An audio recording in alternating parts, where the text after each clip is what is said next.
रामाय रामभद्राय रामचंद्राय वेधसे रघुनाथाय नाथाय सीताया पतये नमः।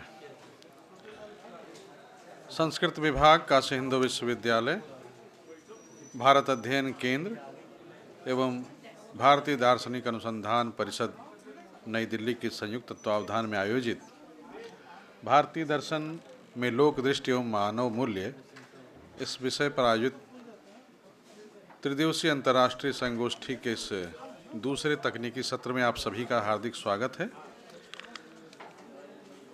ये विषय, इस सत्र का जो विषय है वह भारत और पश्चिम की लोक दृष्टियों की संवाद यात्रा पर केंद्रित है। बहुत साफ अंतर है भारत और पश्चिम की लोक दृष्टियों का। सबसे सामान्य और सरल अर्थ तो यह है कि वह जड़ और चेतन का अंतर है। जहाँ हम भारत में जीवंत संस्कृति की कल्पना करते हैं, वहीं पश्चिम की जो चेतना है वह बिल्कुल जड़वत है। हमारे यहाँ आध्यात्म है, उनके यहाँ व्यक्ति केंद्रिकता है। यह तमाम अंतर हम भारत और पश्चिम की लोक दृष्टियों के रूप में, के अंतर के रूप में इसके देख सकते हैं। इस विषय पर आज बातचीत के लिए हमारे बीच विद्वान उपस्थित हैं। डॉक्टर इंद्राणी राम प्रसाद, आप department of history social science में रिसर्च स्कॉलर हैं। डॉक्टर विनोद कुमार जी हमारे बीच हैं। बुलबुल मनकानी जी हैं, जो प्रोड्यूसर हैं, आध्यात्मिक वृत्तचित्र आदि का निर्माण करती हैं। वॉक ऑफ लाइफ जैसी संस्था वो चलाती हैं और यूनाइटेड स्टेट ऑफ अमेरिका से आप आई हैं। और आज के सत्र की अध्यक्षता कर रहे हैं इंदिरा गांधी राष्ट्रीय कला केंद्र के पूर्व निदेशक और वर्तमान में पार्श्वनाथ विद्यापीठ के निदेशक प्रोफेसर विजय शंकर शुक्ल जी। मैं आप सभी को आमंत्रित करता हूं कि आएँ और मंच पे स्थान ग्रहण करें।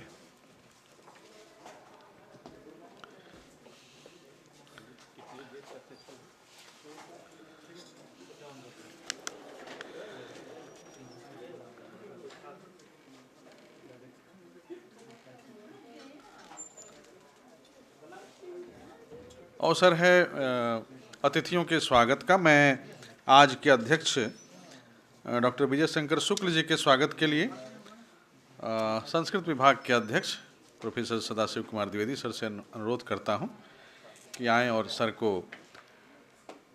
माल्य, उत्तरी और स्मृति चिन्ह प्रदान करते हुए उनका स्वागत और अभिनंदन करें।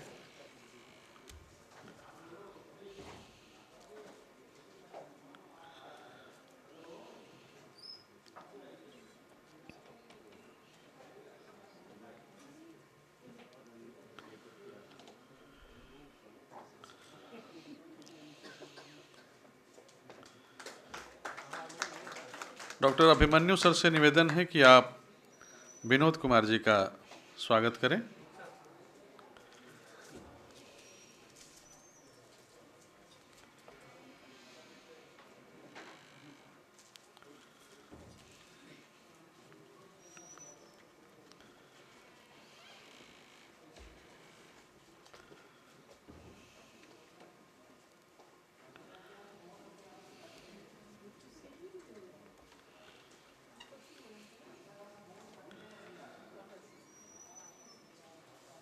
स्वागत के लिए मैं प्रोफेसर मनुलता शर्मा मैम से निवेदन करता हूं कि हमारे दो विद्वानों का आप स्वागत करें, डॉक्टर इंद्राणी राम प्रसाद जी और बुलबुल मनकानी जी का।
बहुत बहुत धन्यवाद मैम।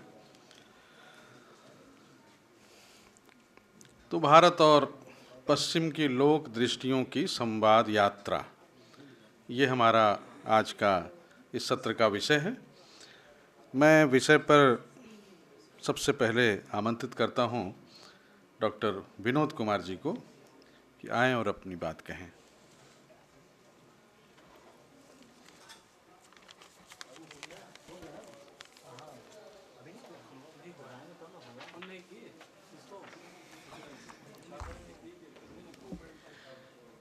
धन्यवाद सर। ओम विश्वतश्चक्षुरुत विश्वतो मुखो विश्वतो बाहुरुत विश्वतस्पात् संबाहुभ्यां धमति सम्पतत्रै द्यावा भूमि जनयन् देव एकः। ओम शांति शांति शांति।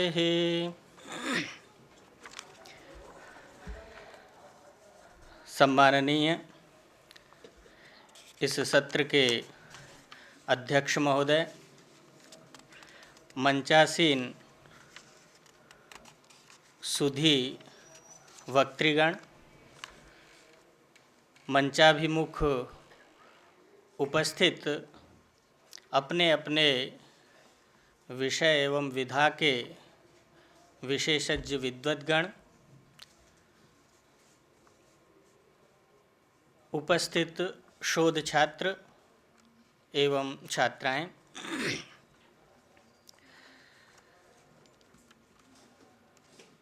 इस सत्र में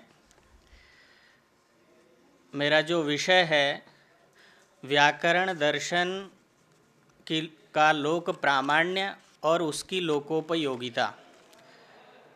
अभी थोड़ी देर पूर्व हम लोग जो अध्यक्षीय उद्बोधन सुन रहे थे, एक बार मैं पुनः यहाँ से उनके प्रति कृतज्ञता प्रकट करते हुए अपने पत्र को आगे बढ़ाना चाहूँगा, क्योंकि जिन शोध छात्रों ने, श्रोताओं ने उनको ध्यान से सुना होगा तो निश्चित रूप से मुझे लगता है कि मेरे पत्र को भी समझने में उसमें आसानी होगी, क्योंकि बहुत सारे विषय मुझे भी अपने पत्र के उसमें दिखाई दिए हैं।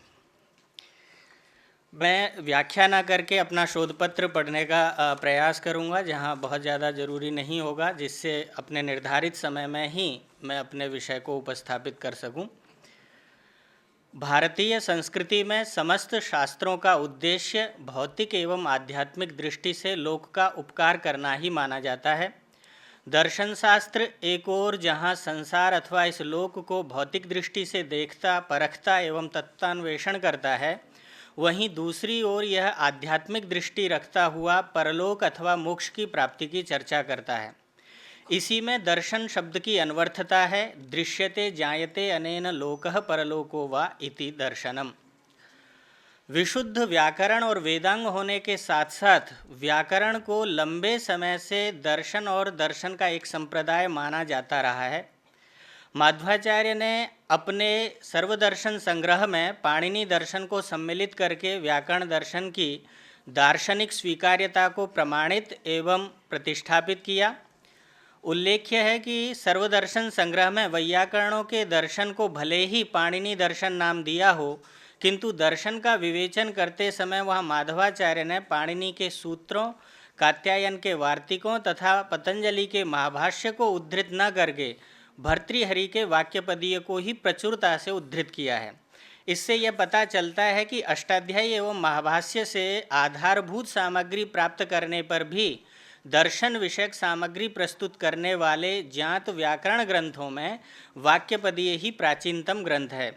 यद्यपि भर्तृहरि ने अपनी व्याकरण संबंधी अवधारणाओं की प्रमाण मूलकता बताने हेतु अपने गुरु, जो कि बसुराज से भिन्न नहीं है आचार्य पुण्यराज के अनुसार, के दर्शन ग्रंथ का संकेत किया है, जो कि विभिन्न परंपराओं तथा अपने दर्शन के सांगोपांग अध्ययन व विश्लेषण से उद्भूत दार्शनिक मान्यताओं के संग्रह ग्रंथ के रूप में था। न्याय प्रस्थान मार्गास्तान अभ्यस्य स्वं च दर्शनम प्रणीतो गुरुणास्माकम अयम आगम संग्रह।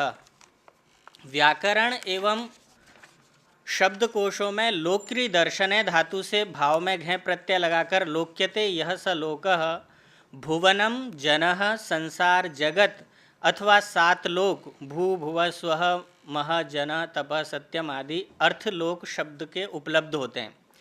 व्याकरणिक एवं साहित्यिक ग्रंथों में साधारण जनता के लिए भी लोक शब्द का प्रयोग पर्याप्त रूप में दिखाई देता है। यथा आराधनाय लोकस्य मुंचतो नास्ति में व्यथा उत्तर रामचरित में।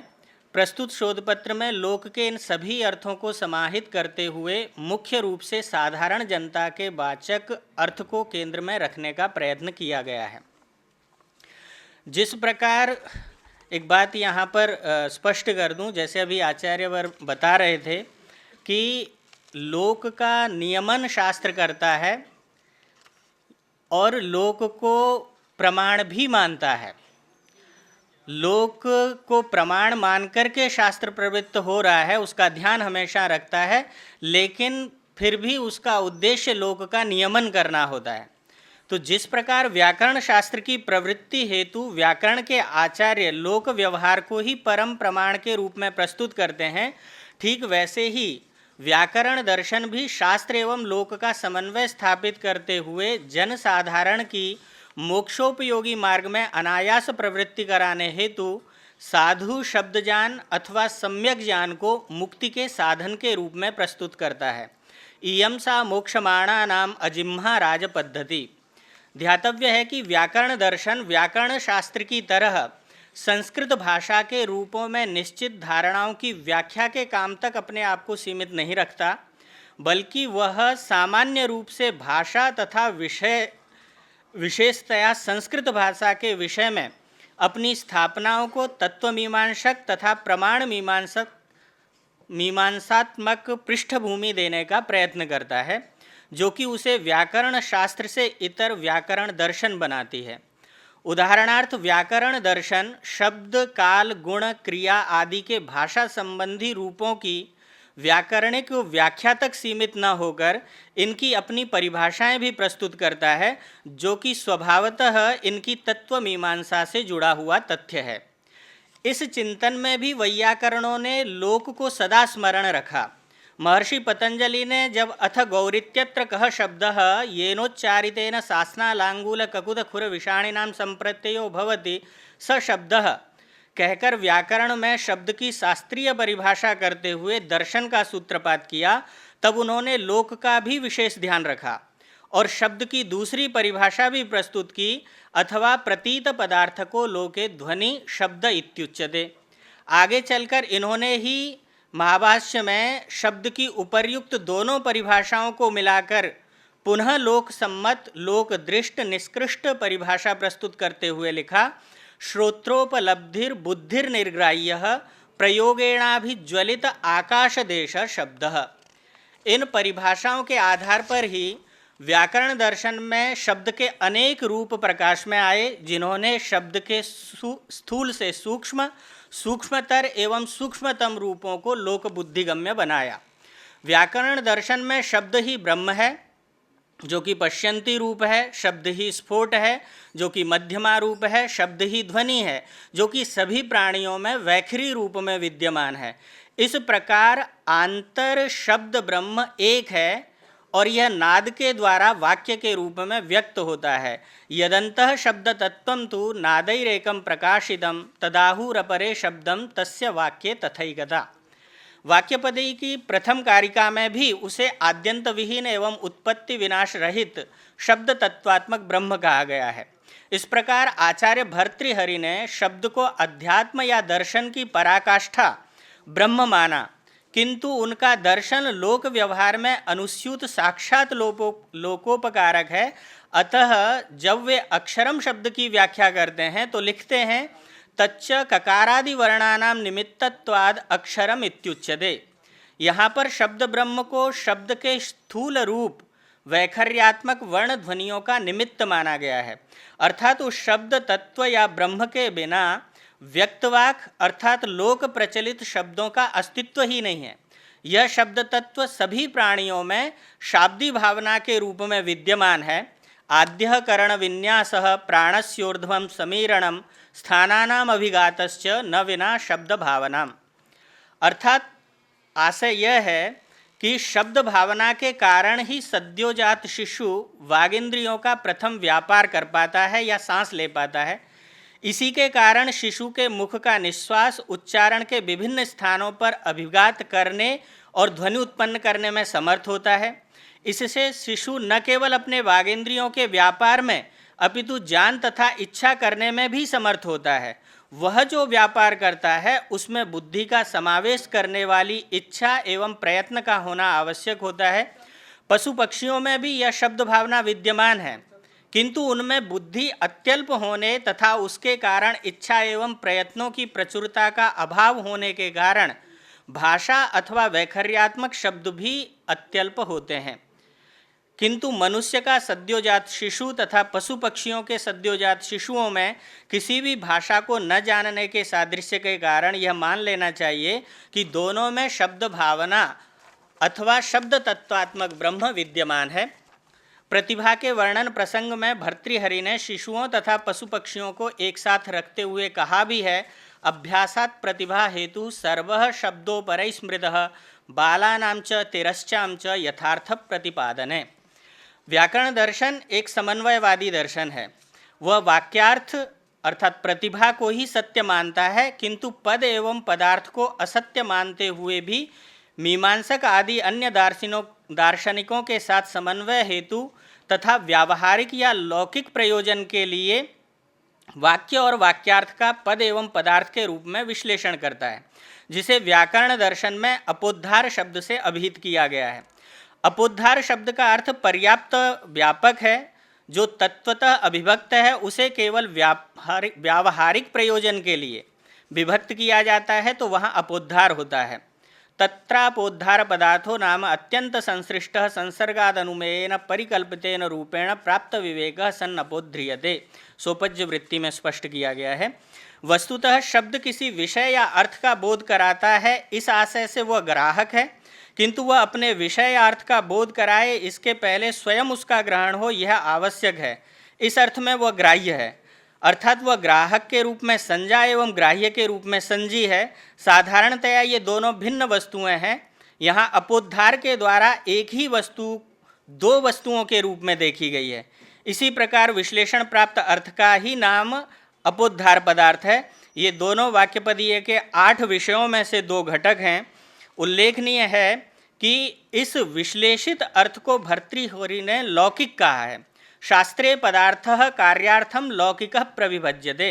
यहाँ शास्त्रीय पदार्थ को लौकिक बना देना भी व्याकरण दर्शन की लोकोपयोगिता एवं लोक प्रामाणिकता को प्रकट करता है, क्योंकि यह लौकिक विश्लेषण ही वैयाकरणों के लोक प्रचलित शब्दों के निर्माण की व्याख्या रूपी कार्य को संपादित करने में सहायता प्रदान करता है। भर्तृहरि ने यहाँ लौकिक शब्द का प्रयोग विद्वत समाज और शास्त्र में जिसका प्रचलन है उससे लौकिक शब्द का भेद बताने के लिए किया है। अभिप्राय यह है कि विभिन्न शास्त्र जिसका कार्य बाह्य सत्य का विश्लेषण करना है, कुछ धारणाओं तक पहुँचते हैं और उनके नामकरण के लिए कभी कभी उन्हीं शब्दों का प्रयोग करते हैं जिन्हें कि वैयाकरण काम में लेते हैं। जहाँ अन्य शास्त्र बाह्य सत्य का विश्लेषण करते हैं, वहाँ व्याकरण शास्त्र वाक्य का विश्लेषण करता है और साधारण व्यक्ति भाषा का मात्र प्रयोग करता है।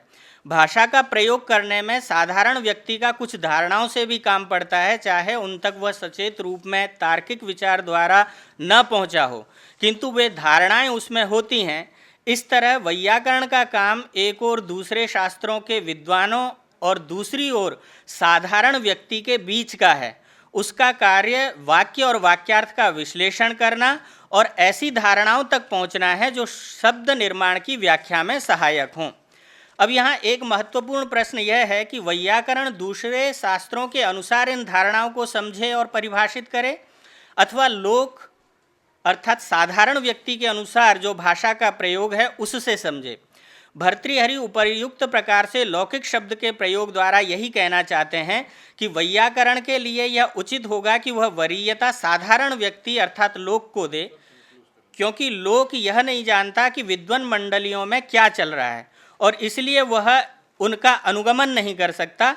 इसके अतिरिक्त यह बात भी है कि विद्वान लोग परस्पर मतभेद के लिए जाने जाते हैं, तो साधारण व्यक्ति किसका अनुगमन करे, इसलिए वह विद्वानों की चिंता किए बिना लोक का अनुसरण करता है, जो कि स्वाभाविक है। और वैयाकरण इस साधारण व्यक्ति या लोक की उपेक्षा नहीं कर सकता, क्योंकि उसने लोक की भाषा के विवेचन की जिम्मेदारी ली है। व्याकरण दर्शन का एक वैशिष्ट्य ये है, अब मैं पढ़ता नहीं हूँ क्योंकि मुझे संकेत शब्द का हो गया है, तो केवल अपने विषय को ऐसे ही बता देता हूँ कि शब्द में दो धारणाएं प्रकट हो रही हैं। एक धारणा है कि शब्द का प्रयोग जो है श्रुति के अर्थ में हमें प्राप्त होता है, और एक कई स्थलों पे हमें शब्द का प्रयोग सामान्य शब्द के अर्थ में प्रयोग मिलता है। तो जब चर्चा महाभाष्यकार करते हैं कि शब्द जाने धर्म आहुस्विद अब शब्द जाने, तो वहाँ पर कहते हैं कि जो श्रुति कहती है अर्थात शब्द प्रमाण का वयम यद शब्द आह तदस्माकम प्रमाणम, तो वहाँ शब्द का अर्थ श्रुति है और श्रुति ने साधु शब्द के प्रयोग में धर्म माना है, अपशब्द के प्रयोग की उसने बात नहीं की, अधर्म की बात नहीं की, तो इसीलिए हम केवल साधु शब्दों के प्रयोग में धर्म मानते हैं। ऐसा जो है वहाँ पर किया गया है, अर्थ किया गया है। दूसरा अर्थ हमें शब्द का ये भी मिलता है जो सामान्य अर्थ है, जैसे तिंगत तिंगह सूत्र से सर्वानुदात्त किया जाता है। एक वाक्य है अयम दंडः हर अनेन, तो वहाँ पर नियम ये है कि यदि आप एक वाक्य में अधिगंत पद से उत्तर तिङंत पद है तो उसका सर्वानुदात्त हो जाता है।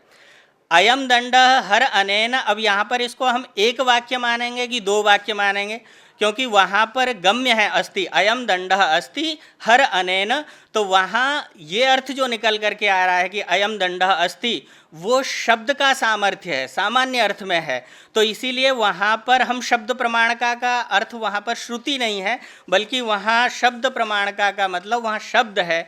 और आप लोग सभी परिचित हैं कि एक शब्द सम्यक जातः शास्त्रान्वितः सुप्रयुक्तः स्वर्गे लोके कामधुक् भवति, वहाँ जो शब्द का प्रयोग किया है कि एक शब्द भी आप यदि साधु प्रयोग करते हैं तो वो जो है धर्म का प्रापक होता है, तो वहाँ भी शब्द सामान्य अर्थ में है। तो अंत में मैं यही कहूँगा कि वैयाकरणों ने लोक को हमेशा साथ में रखा है, और निष्कर्ष रूप में हम कह सकते हैं कि व्याकरण दर्शन शुद्धाद्वैत दर्शन है, जिसमें शब्द को ही परम तत्व या ब्रह्म माना गया है। इस संसार के समस्त पदार्थों की आंतर एवं बाह्य तत्तद शब्द संज्ञाएं उस शब्द ब्रह्म से ही अन्वित हैं, और लोक में ऐसा कोई पदार्थ नहीं है जो शब्द से अनुविद्ध या अनुस्यूत ना हो। समस्त सांसारिक ज्ञान शब्द के द्वारा ही प्रकाशित होता है। ये भर्तृहरि की कारिकाएँ हैं, सैषा संसारिणाम और न स्वस्ति प्रत्ययो लोके यह शब्दानुगमाद्रिते। अतः लोक यदि साधु शब्द का प्रयोग करता है तो वह शब्द ब्रह्म की ही उपासना कर रहा होता है, और यदि वह शब्द के वैखरी मध्यमा पश्यंती या पराभेदों के स्थूल सूक्ष्म एवं सूक्ष्मतम रूपों का सम्यक ज्ञान प्राप्त कर लेता है तो सांख्य की भांति मोक्ष को प्राप्त करने में भी समर्थ हो जाता है। इस दृष्टि से व्याकरण दर्शन लोक के लिए साक्षात उपकारक है। धन्यवाद। धन्यवाद सर। आपने भारतीय दर्शन और व्याकरण के संदर्भों पर और विशेष रूप से व्याकरण दर्शन की लोकोपयोगिता पर बात की। विषय है भारत और पश्चिम की लोक दृष्टियों की संवाद यात्रा। 15 मिनट सभी वक्ताओं के लिए निर्धारित है। डॉक्टर इंद्राणी राम प्रसाद जी को मैं आमंत्रित करता हूँ।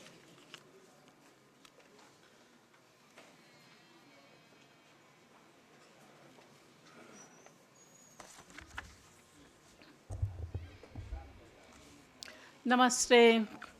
Ram Ram, Sita Ram, in the tradition of my Girmitya ancestors, Honorable Chairperson and respected panelists, lovely audience, it is my privilege to share my work, The Girmitya Diaspora, Philosophy of Life and Loka Traditions, I offer my gratitude to my Acharya, Professor Sadashiv Dwivedi, whose guidance has shaped my understanding of the Girmitya world and its enduring relationship with Bharat's ancient civilization, and my gratitude to the Bharat Adhyayan Kendra, where my entire vision has been changed and influenced in a very positive way. So I'm looking at the Girmitya world. You might not have heard the word, some of you.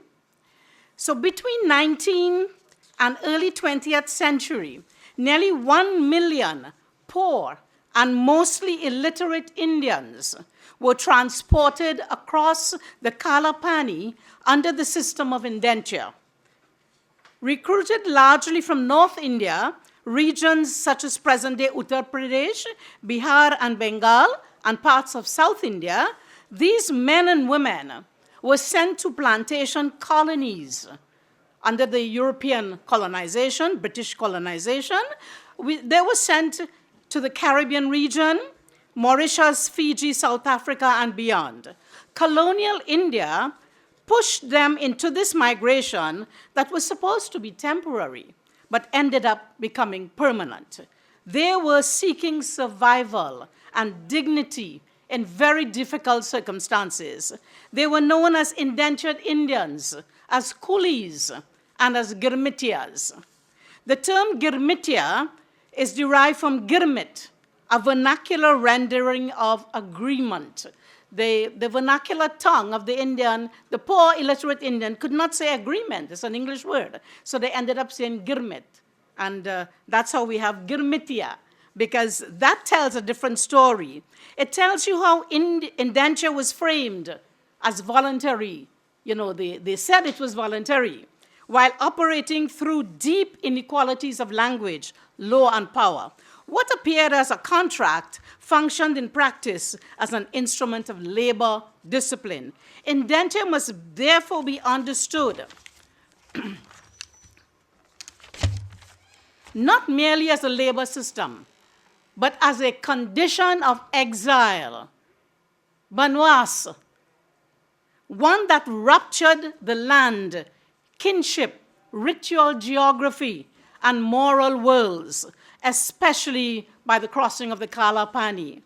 For Girmitya's moral life was shaped by Ramayana ethics, by kinship duty, ritual purity, respect for elders, and survival discipline, even when the plantation system tried to erase all of this of the indentured Indians.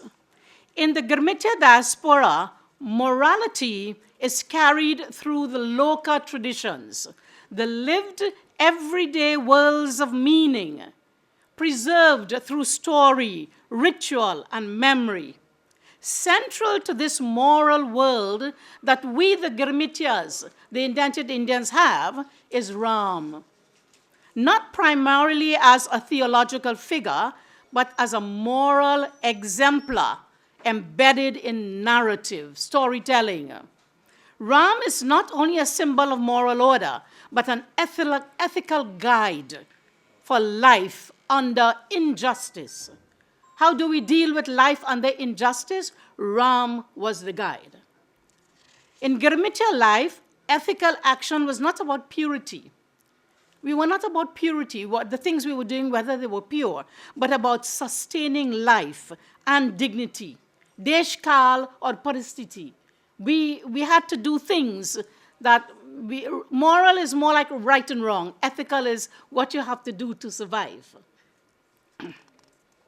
In breaking caste restrictions, for example, caste restrictions, forming new kinship bonds, or reinterpreting ritual obligations, they may have violated inherited moral codes, the codes that we brought from India. Yet they often represented ethical action, but it was the action required for the time. It was grounded in compassion, solidarity, and survival. So indenture was not only a labor system, it was a condition of exile, a rupture of the ethical, emotional, and cosmological worlds as people crossed that Kalapani. it's a I talk here of the philosophically generative diaspora. It's generating its own philosophy. My central argument is that Girmitia diaspora is not a marginal footnote to Indian intellectual history. We are not just a footnote in the Indian intellectual history. It is a philosophically generative world where ordinary people, under extraordinary conditions, they sustained and reshaped Indian philosophy and their civilizational ethos through vernacular reasoning, through Deshkal Paristiti, through devotional practice, narrative ethics, and everyday conduct, achar, vyavahar, without access to formal institutions. We didn't have access to formal institutions. We kept philosophy alive through oral teaching, ritual performance, and lived practice. Lokadrishti, a people's philosophical vision. In the Girmitia world, Lokadrishti, a people-centered worldview grounded in lived experience, became the basis of moral life.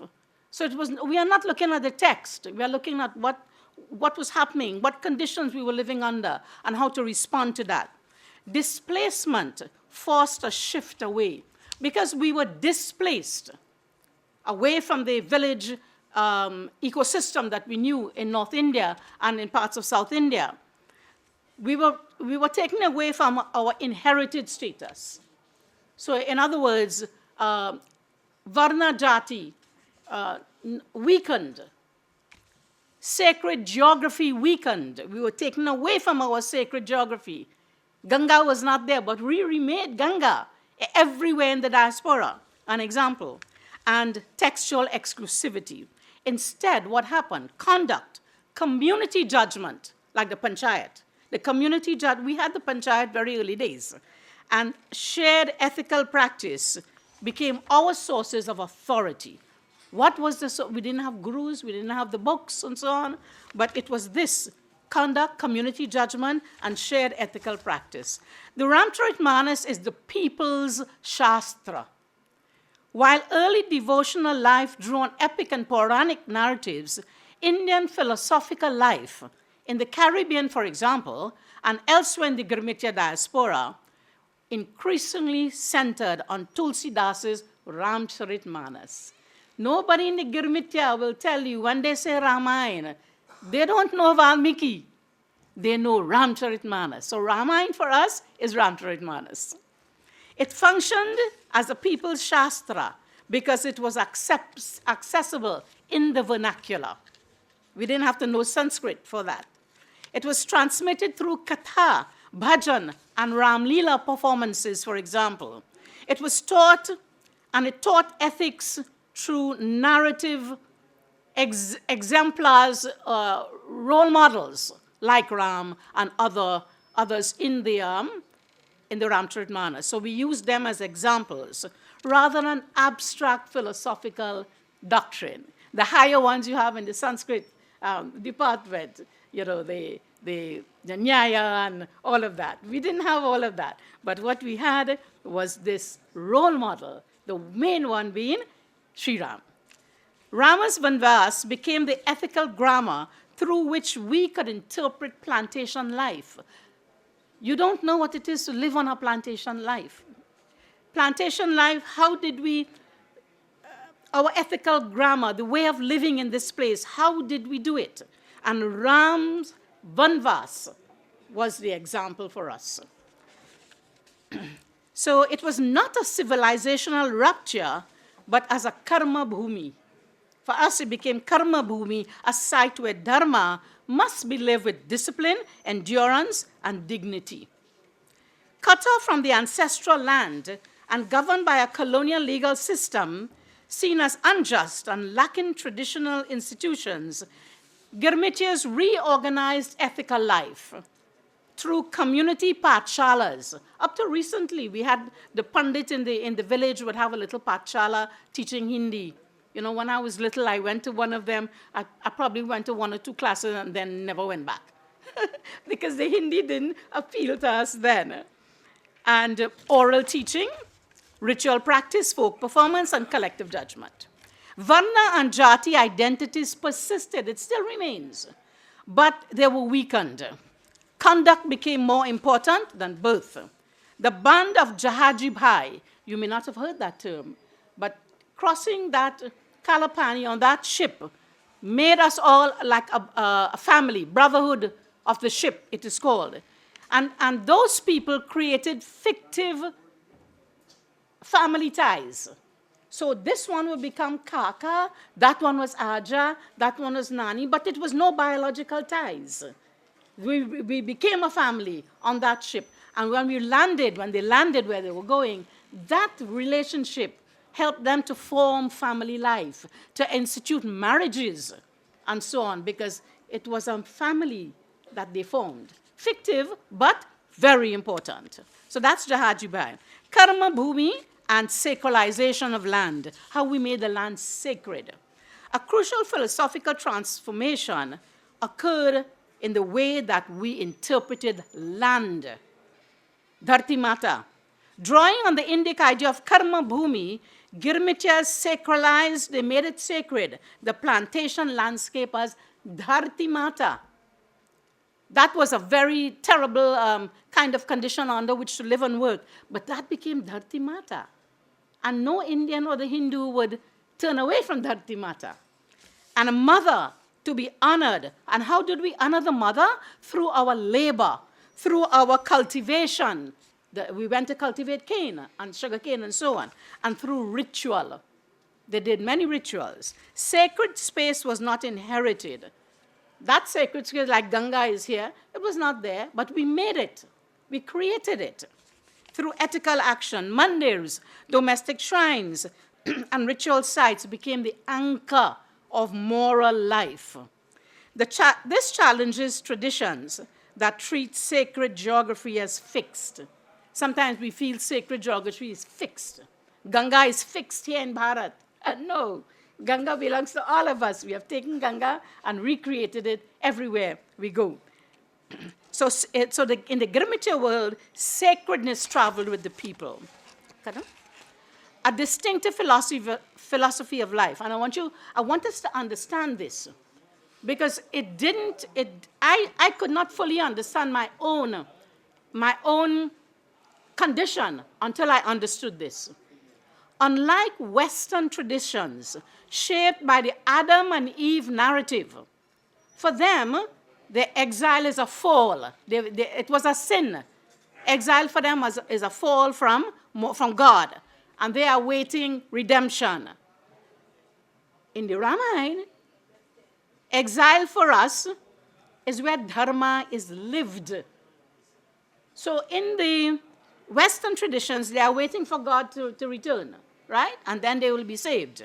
In the Ramayana tradition, we are taught right here where the exile is, dharma must be lived on that Dharti Mata. You cannot defer it for after death. Okay, so I'm going to conclude here. The Girmitya story shows that Indian philosophy is portable. It can move. It is grounded in conduct. It is sustained through ethical practice. It's not confined to text, not confined to institutions, or not confined to Bharat. It teaches us that dharma remains operative beyond territory and so on. And the model of Ram remained the example of discipline and moral imagination based on collective memory and texts like Ramcharitmanas. And I end with saying, the Girmitya case shows that philosophy does not wait for return. It is lived where people are. Dhanyavad, thank you very much. Namaste.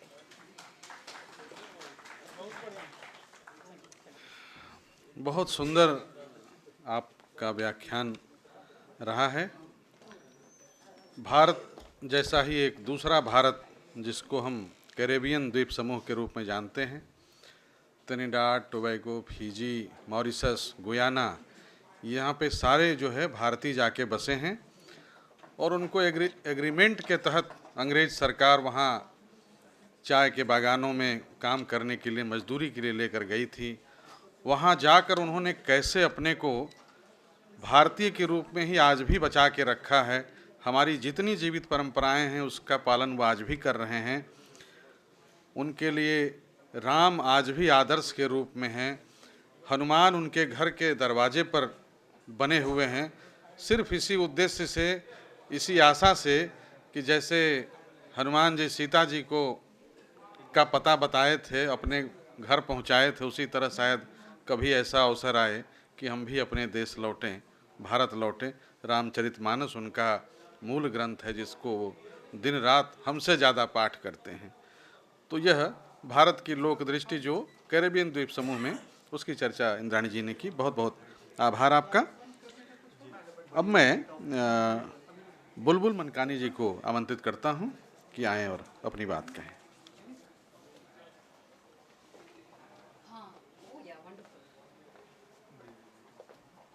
सबको मेरा प्रणाम। और आज सुबह से मैं इतनी अच्छी हिंदी सुन रही हूँ और इतने सालों बाद कि मेरा भी मन कर रहा है कि मैं हिंदी में कोशिश करूँ अपनी पूरी बात करना। और सबसे ज़्यादा शुक्रिया मैं देना चाहती हूँ द्विवेदी जी को और डालिया जी को, उन्होंने मेरा ये पॉसिबल किया यहाँ आना।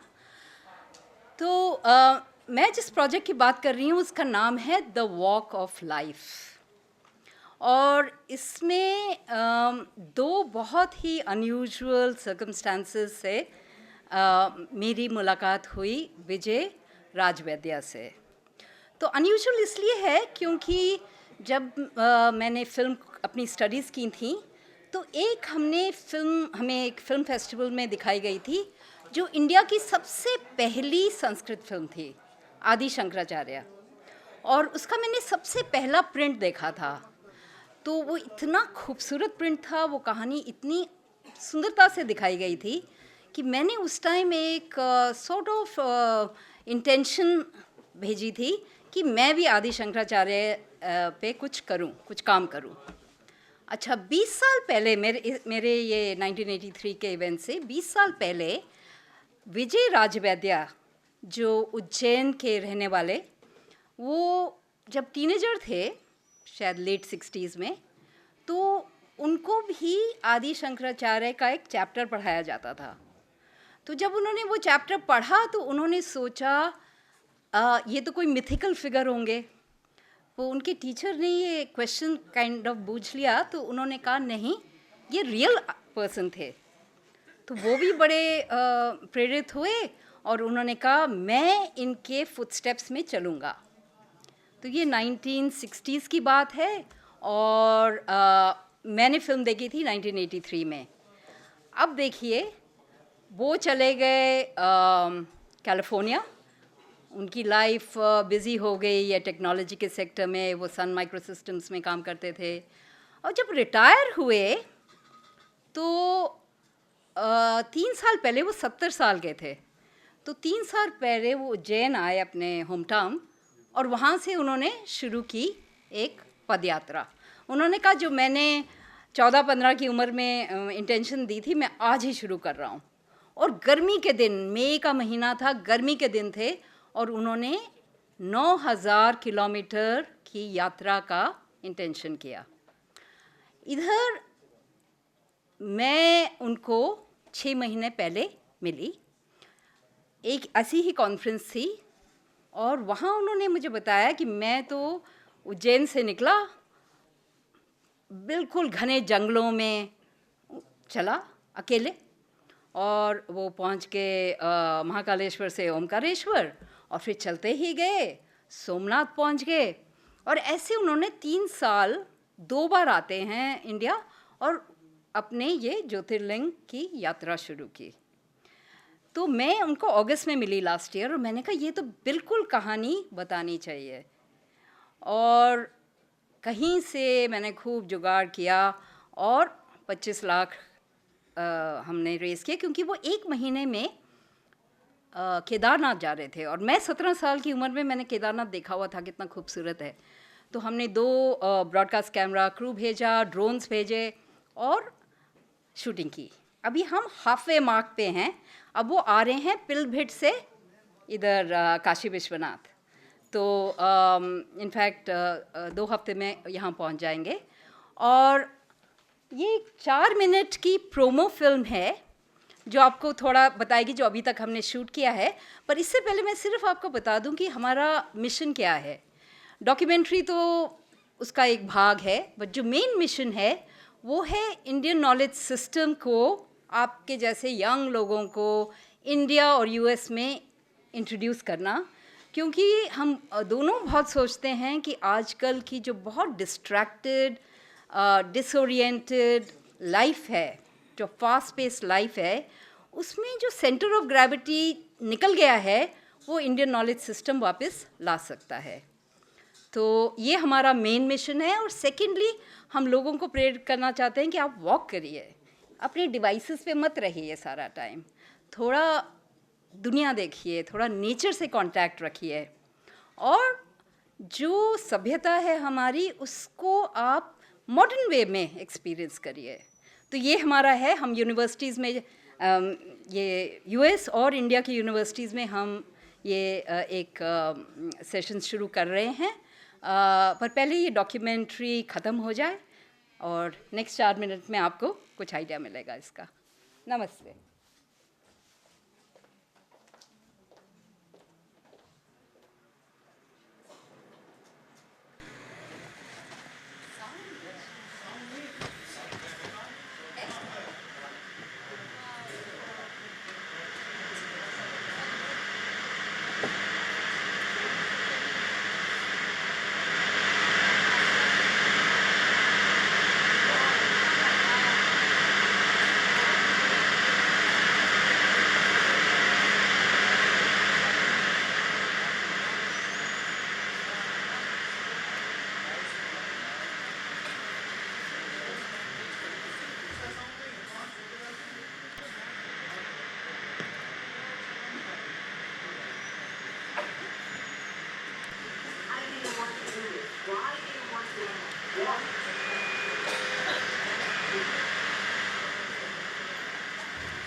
At that time, he came out with the commentaries on Advait, with his own Bhashi and, of course, the literature of that.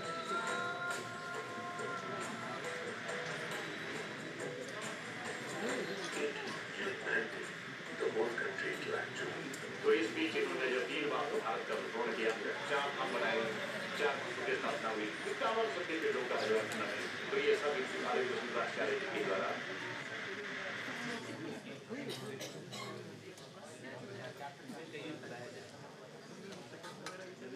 And the tool there is Indian knowledge system.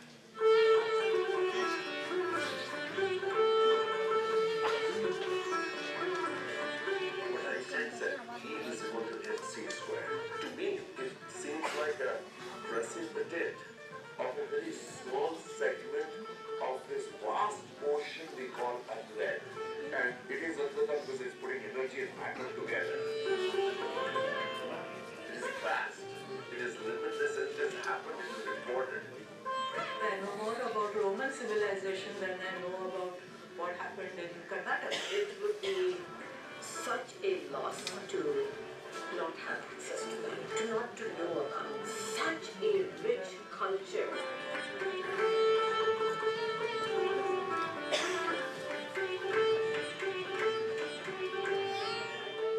This project we are running with three fundamental goals. One is on the holistic wellness. Move away from sedentary lifestyles, get onto your feet, walk a bit. The second piece is around trying to promote the cause of the IKS, Indian Knowledge System. And the third piece was around the literacy program.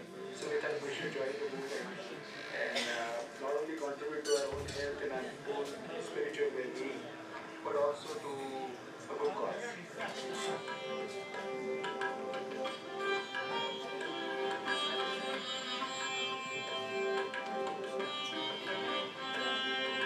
This calling is what has drawn so many people. Like when we actually reached the place, all the exhaustion literally just like went down from my body. The idea is to get deeper inside, to know myself better, so that I can comprehend to so many things.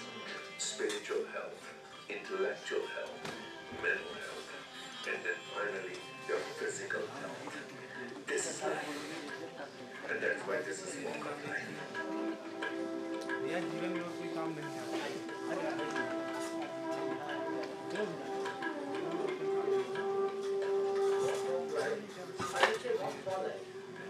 When I walk, my entire body is then synchronized.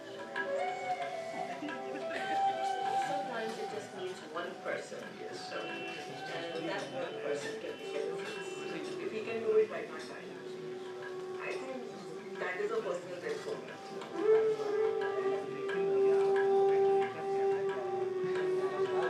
I was told today that you would take a vehicle and visit all the places to the examples, right? Tapasya is needed.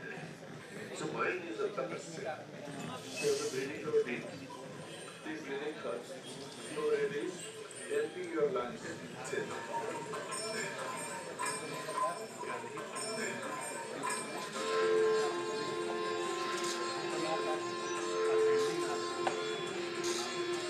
Unless I go do something that represents such as walk, as well as doing it right now itself has a different dimension to it.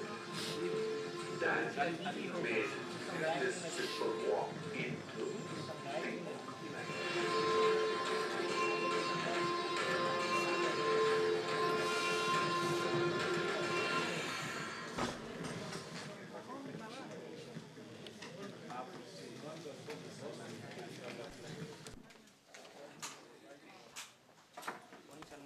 वहीं चलना है, ठीक।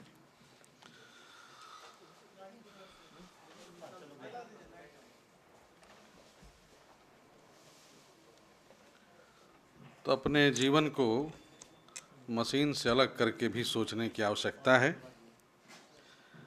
Physical health, mental health, spiritual health बहुत ज़रूरी है आपके लिए, और सही अर्थों में वॉक ऑफ लाइफ हम सब के लिए, आपके लिए ज़रूरी है।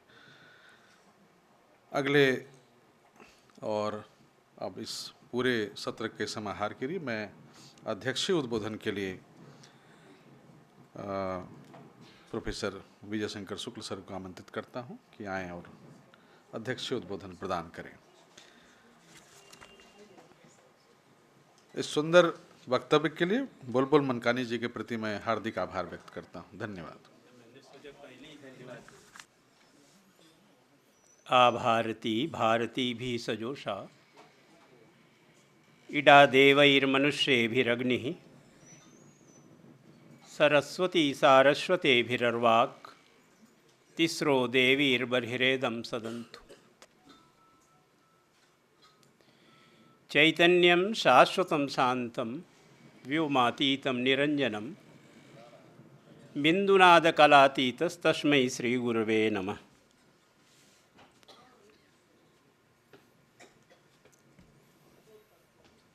परम सम्मान्य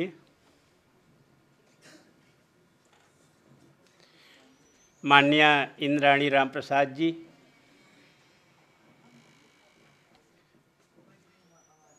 भारत अध्ययन केंद्र की जो अभ्यागत आचार्य रह चुकी हैं, जिनके साथ मुझे काम करने का सौभाग्य प्राप्त हुआ है,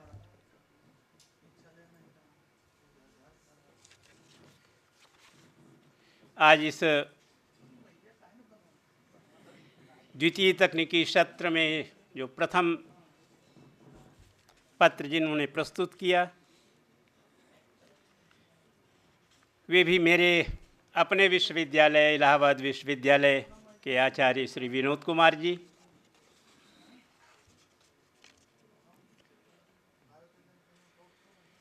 और जिनके चित्र को मैं बचपन से अपने साथ रखा करता हूँ, जो हम सब के लिए प्रेरणा स्वरूप हैं, ऐसे भगवान शंकराचार्य के ऊपर जिन्होंने डॉक्यूमेंट्री प्रस्तुत की और वस्तुतः जाने अनजाने में इस पूरी संगोष्ठी के सेंट्रल पॉइंट की ओर जिन्होंने इशारा किया।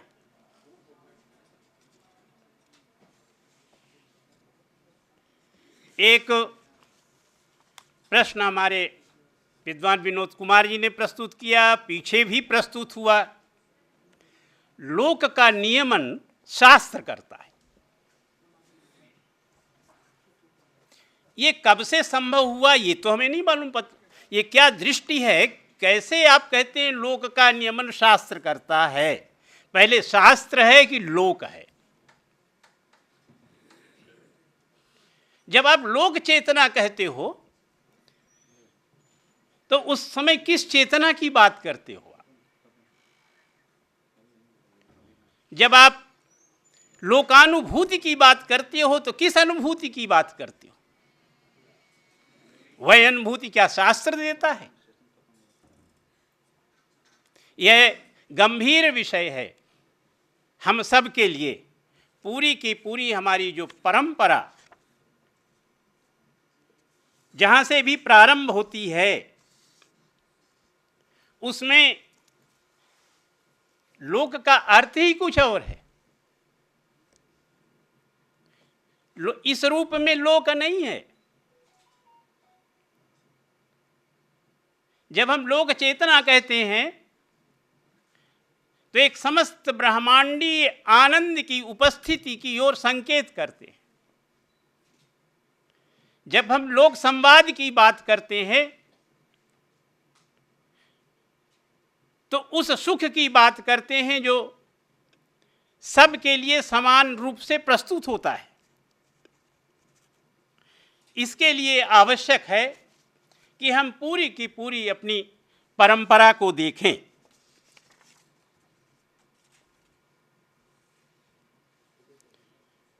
ऋग्वेद से प्रारंभ करें अगर हमें, तो कहीं भी लोक शब्द जिस रूप में हम लोग सुन रहे हैं, या प्रथम जिस सत्र में जिसकी चर्चा हुई, लोक, उससे लोक का संबंध नहीं है।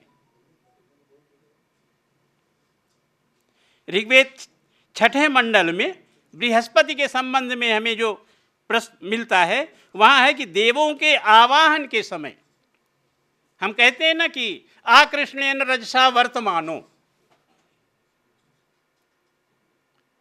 रोज सब करते हैं। प्रत्येक हमारी जो आराधना है, पूजा है, उसका जो पहला बिंदु ही शुरू होता है। हमारी संध्या उसके बिना प्रारंभ नहीं होती। तो वहाँ जो चर्चा हो रही है, आकृष्णेन रजसा वर्तमानो निवेश्यन अमृतम मर्त्यंच,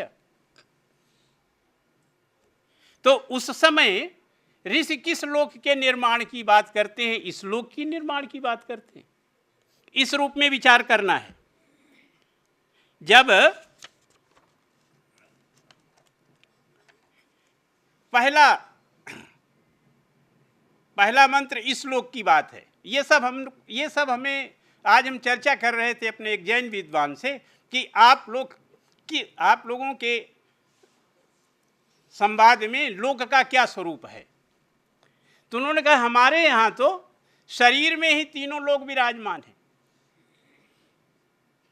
उनका जो जैन परंपरा का जो प्रतीक चिन्ह है, जो अणमो अरिहंताणम उसके साथ साथ जो बना रहता है, उसमें तीन लोकों का प्रतिबिंबन किया गया है, अधोलोक, मध्यलोक और ऊर्ध्वलोक। अब हमारा जो अथर्ववेदीय पृथ्वी सूक्त का जो पहला मंत्र है उसकी ओर ध्यान दें। सत्यम बृहदरितमुग्रम दीक्षा तपो ब्रह्म यज्ञ पृथ्वीं धारयन्ति सानो भूतस्य भव्यस्य पत्नी उरुम लोकम नह कृणोतु। लोक वहाँ जो है लोकम पृथ्वी नह कृणोतु। एक और उसी का जो एक मंत्र है, उसमें क्या है, उसी में पूरा का पूरा जो पृथ्वी सूक्त है लोक की अवधारणा को एकदम उसके दार्शनिक पक्ष को भी और उसके अर्थ की दृष्टि से उपस्थित कर देता है। तब यह प्रश्न जो है उपस्थित नहीं होगा कि पहले शास्त्र है कि लोक है। शास्त्र कैसे नियमन करेगा लोक का? जब नासदी सूक्त में यह आ रहा है कि आनी दवातम सुधया तदेकम, शास्त्र है ही नहीं। वह जो परम तत्व है, पर ब्रह्म है। आपने शब्दाद्वैत की बात से बहुत आगे ले गए आप, जो है भगवान भर्तृहरि का आपने स्मरण किया। मैंने कहा कि जिसकी 5वीं कारिका से ही सारा का सारा शब्दाद्वैत उपस्थित एकदम से स्पष्ट हो जाता है। उसको मुझे नहीं याद था, आपने उसको किया कि समामनातः पृथक पृथक, तो उस बात को। तो अब यहाँ जो है ये जो तत्व हैं लोक से संबंधित जो तत्व हैं, पहले सेशन में चर्चा हुई, सत्य की चर्चा हुई। तो सत्य की चर्चा को हम अकेले नहीं समझ सकते। लोक के साथ हमें सत्य को लेना पड़ेगा, हमें ऋत को लेना पड़ेगा, हमें दीक्षा को लेना पड़ेगा, हमें यज्ञ को लेना पड़ेगा। और इन सब के साथ जो वो जो माता भूमि पुत्रो हम पृथिव्याः, कितना सुंदर प्रोफेसर इंद्राणी राम प्रसाद जी ने प्रस्तुत किया। गिरगिटिया का पूरी की पूरी जो डायस्पोरा की फिलॉसफी है कि एक कुछ भी शास्त्र नहीं है। ये देखिए सबसे अच्छा उदाहरण आपका है, केवल उनके पास एक पोथी है, वो कोई सामान्य पोथी नहीं है, वो नाना पुराण निगमागम सम्मतम है। और उससे बिना किसी शास्त्र का, अर्थात बिना किसी अनुशासन के, बिना धर्म सूत्र के, गृह सूत्र के एक सेक्रेट ज्योग्राफी का निर्माण अगर प्रस्तुत होता है तो वहाँ उपस्थित, क्योंकि उसके लिए क्या है, उसके लिए वही है जो कहा कि पृथ्वी नः कृणोतु। वह जो पृथ्वी है, जब हम सेक्रेट ज्योग्राफी के रूप में, सेक्रेट स्पेस के रूप में किसी तत्व को लेते हैं तो वह हमें अनुशासित करता है। हम एक भगवान शिव का शिवलिंग यहाँ उपस्थित कर दे, हम किसी को कोई शास्त्र नहीं देंगे, और सब उससे अनुशासित हो जाएंगे। तो लोक की जो अवधारणा है वह अवधारणा इस रूप में नहीं है शास्त्रीय परंपरा में, पूरे के पूरे वैदिक वांग्मय में, विशेष रूप से अथर्ववेद में आज जाए तो लोक का अर्थ है परम आनंददायिनी स्पेस का क्रिएशन। वह क्रिएशन आप प्रत्येक करते हैं। जैसे कि मान लीजिए कि यज्ञशाला में गार्हपत्य वेदी बनाते हैं, घर में मंदिर बनाते हैं आप, तो वहाँ जो इष्टिका आप रखते हैं उस इष्टिका का नाम है लोकम प्रेरणा। उस स्थान में जो है, उस स्थान को सुखमय बनाने वाली जो है, तो उसको उस रूप में लेते हैं। तो एक एक यहाँ तक आया कि एक एक तत्व के साथ, मैंने तो बात उधर की कि वह जो परम तत्व है उस कोई शास्त्र नहीं है, फिर भी वह अपनी शक्ति से लोक का निर्माण करता है। लोक के निर्माण के जो हेतु हैं उनका निर्माण करता है, उनका लोक का भी नहीं करता। और फिर क्यों मैंने कहा आनंद की, क्योंकि उसकी एक ही शक्ति है, एक ही तत्व है, उसमें क्या है, वो आनंद है। इसीलिए तैत्तिरीय श्रुति कहती है कि आनंदाध्येव खलु इमानि भूतानि जायन्ते। तो लोक का जो तात्पर्य है, बहुत सारा संदर्भ है इसमें। और हम सब नहीं देखते हैं, यह भी एक विदेशी विद्वान ने लोक का कितना विशाल स्वरूप है, आप सब उस पुस्तक को जरूर पढ़ें, तब आपको लगेगा कि लोक की जो अवधारणा है वह कितनी व्यापक, महत्वपूर्ण आज के भारत के परिप्रेक्ष्य में है। वह है जान खोंदा की किताब है, हाँ, लोक इन द वेद, हाँ, लोक इन द वेद, वो 1962 बहुत पहले छपी थी। और उसके साथ एक पुस्तक और देखिए आप, change and continuity in Indian religion, उसमें वह सत्य की, ब्रह्म की बात करते हैं, दीक्षा, केवल रिफरेंस देखिए, उनका इंटरप्रिटेशन मत देखिए।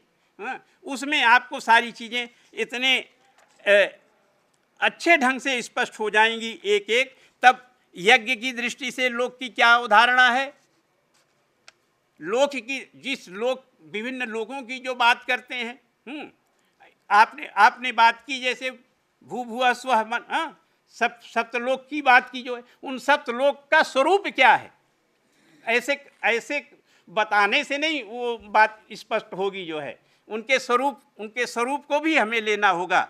और बहुत ही अच्छे संदर्भ है। जब यज्ञ में डेली रिचुअल में जब हम यजमान पत्नी को जो बैठाते हैं जिस जगह में, उस जगह को लोक कहा गया है, क्योंकि वो सुख के लिए, आनंद के लिए, ऐश्वर्य के लिए उस स्थान का ग्रहण करती है। ऋग्वेद 5वें मंडल में इस प्रकार की एक चीज़ और आई है कि जब आप लोक की अवधारणा, लोक को जहाँ जहाँ प्रार्थना की गई कि हमारे लिए लोक का निर्माण करें, तो लोक के निर्माण के बाद लोक के रक्षा का दायित्व है। इसीलिए यह भी कहा गया कि यह पृथ्वी जो है यह क्षत्रियों का लोक है। ये शतपथ ब्राह्मण में ये संदर्भ आया है कि क्योंकि जो रक्षा करे उसी का क्षेत्र है जो है। बाद में सर्वाइवल जो मजबूत हो वही सर्वाइव करेगा, तो उस रूप में वहाँ आया। हमारे ऋषियों ने जिस रूप में देखा उसमें ये कि जो प्रतिष्ठा है, हाँ, इसीलिए जो हम सबसे पहले जो है, चाहे वो विग्रह की स्थापना हो, वहाँ भी प्राण प्रतिष्ठा करते हैं, तो प्राण प्रतिष्ठा का तात्पर्य भी लोक की प्रतिष्ठा है। अर्थात मान लीजिए कि हम विष्णु की प्रतिष्ठा करते हैं तो तीनों लोक के स्वामी हैं, हाँ, तो उस रूप में जो जितनी भी जो प्रतिष्ठा है उसमें भी वहाँ करेंगे। तो 4 प्रकार के भाव उत्पन्न होते हैं लोक से संबंधित। एक तो तेज का भाव है, हाँ, जिसे स्वर कहें, और उसके साथ स्वर्ग लोक की जो अवधारणा है। अच्छा, जब स्वर्ग लोक की प्रकाश की जो अवधारणा होगी उसके साथ अब स्वर और ज्योति में, क्योंकि हम कहते हैं ना तमसो माँ ज्योतिर्गमय, तो यहाँ जो ज्योति का जो तात्विक स्वरूप है वो अलग है।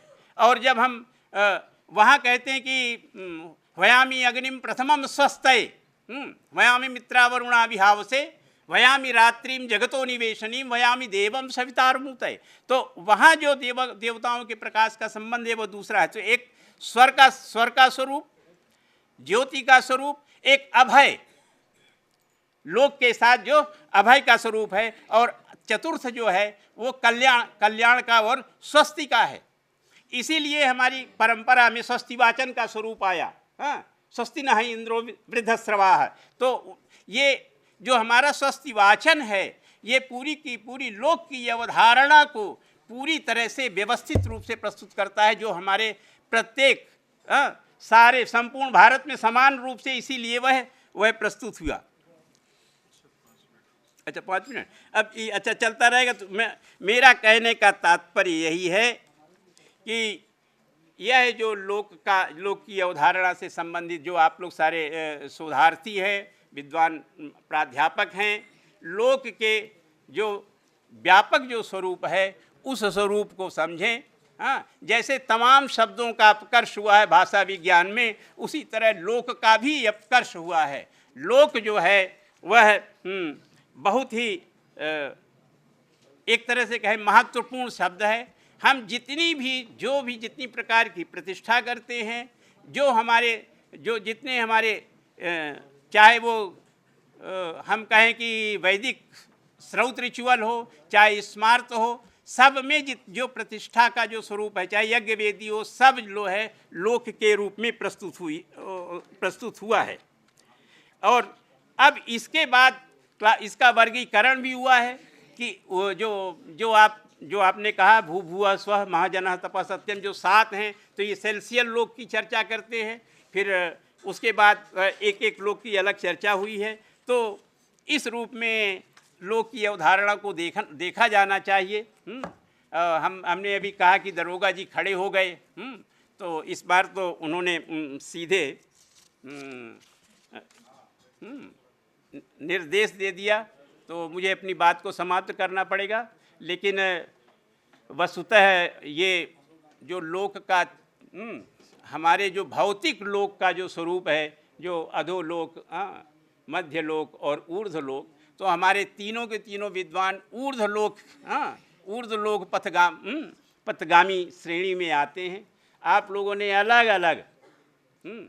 अलग ढंग से, अलग अलग रूप में आप भले बैखरी बोले हैं, लेकिन हम उसको परावाक के रूप में लेते हैं। एक ही शरीर में वह जो है वो प्रतिष्ठित होती है, क्योंकि वह वाक है। वह हम रुद्रेभिर वसुभिश्चराम के रूप में है, वो अलग नहीं होती है। उसका एक स्वरूप हम बोल रहे हैं तो वैखरी के रूप में दिखाई पड़ता है। तीन स्वरूप हमें बोध नहीं होता है। तो आपको बहुत बहुत बधाई और अभिनंदन कि आपने भगवान भर्तृहरि के वाक्य पदी का आश्रय लेकर के अपना पत्र प्रस्तुत पढ़ा, और एक विशाल भारत की थाती जो गिरमिटिया हमारे संबंधियों के साथ कैरिबियन की ओर गई, और वहाँ पूर्ण रूप से सेक्रेट, जिसको सेक्रेट ज्योग्राफी कहते हैं, हम मथुरा में, वृंदावन में और काशी में उसका एक स्वरूप देखते हैं, लेकिन बिना शास्त्र के हम वहाँ दूसरा स्वरूप देखते हैं। और आपने तो तीनों हेल्थ की बात की, इंटेलेक्चुअल की भी बात की, मेंटल की भी बात की, फिजिकल हेल्थ की बात की, और एक डॉक्यूमेंट्री के माध्यम से हम लोगों का ज्ञानवर्धन किया। इसके लिए विशेष रूप से मैं आपको धन्यवाद देता हूँ, अभिनंदन करता हूँ। और मैंने इस पुस्तक को 6ठी क्लास में देखा था, गोंडा की पुस्तक को, लेकिन मैं अत्यंत अनुग्रहित हूँ। हमारे परम, मैं किस रूप में संबोधित करूँ, यह कभी कभी मुझे मैं सोच नहीं पाता हूँ। हमारे प्रियवर सदाशिव जी ने यह अवसर दिया कि एक बार मुझे उस पुस्तक को इतने वर्षों बाद, लगभग 50 वर्ष के बाद, उसको अपने संग्रह से पढ़ने का अवसर प्राप्त हुआ। तो इसके लिए मैं विशेष रूप से कृतज्ञता ज्ञापित करता हूँ। और इस सभा में साहित्य शास्त्र के, अब किस रूप में कहें, शीर्षस्थ विद्वान जो हैं, एक बिल्कुल पंक्तिबद्ध रूप में बैठे हुए हैं। हमारे आचार्य कौशलेंद्र जी यहाँ उपस्थित हैं, भारत अध्ययन केंद्र के समन्वयक सरजिंद्र जी का तो सब कुछ कार्यक्रम यज्ञ ही है जो है। और आशु कवि आ गए हैं अभी, तो इसी पर बहुत ये सब बातें जो आपको काव्यमयी वाणी में सुना सकते हैं, ऐसे चतुर्वेदी जी यहाँ उपस्थित हैं। और हम लोगों की जो परम जो श्रेष्ठ हैं, आदरणीय हैं, प्रोफेसर मनुलता जी यहाँ उपस्थित हैं। तो मैं सबका विशेष रूप से, आपका चूँकि आपसे परिचित नहीं हूँ, लेकिन आपका अभिनंदन करते हुए अपनी वाणी को विराम देता हूँ। धन्यवाद। अच्छा, श्रीलंका से हैं आप? हाँ, पूरा का पूरा एक ऋषि हैं, सिंधु द्वीप ऋषि। जब अथर्ववेद का प्रारंभ होता है तो उसमें जो वहाँ जो आपह का जो स्वरूप है, उसका जो पूर्ण दर्शन जो है वो उन्होंने किया। तो वहाँ जो है जब हम लोग संध्या करते हैं तो उनका स्मरण करते हैं जो है, तो हमें लगता है कि उनका संबंध जो है उधर उससे रहा होगा जो है।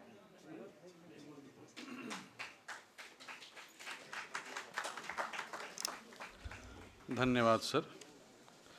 लोक इन द वेद, लोक वेद में कहाँ कहाँ दिखाई पड़ता है। सर वेद के विद्वान हैं, आपने बहुत सुंदर ढंग से अपनी बात कही, हम बहुत आभारी हैं। सभी वक्ताओं के प्रति मैं अपना हार्दिक आभार प्रकट करता हूं। हमारे अनुरोध पर एहसान हसन जी यहाँ उपस्थित हैं, मैं आपका बहुत स्वागत करता हूं। इसी के साथ यह सत्र संपन्न होता है। बाहर शाम का नाश्ता लगा हुआ है, आप लोग ले लें, उसके बाद फिर से यहीं आएँ, हम जल्दी ही काव्य गोष्ठी प्रारंभ करेंगे। हाँ, मैं वही कह रहा हूँ, नाश्ता करने के 3 मिनट के भीतर, कोई कहीं जाएगा नहीं, आ जाइए।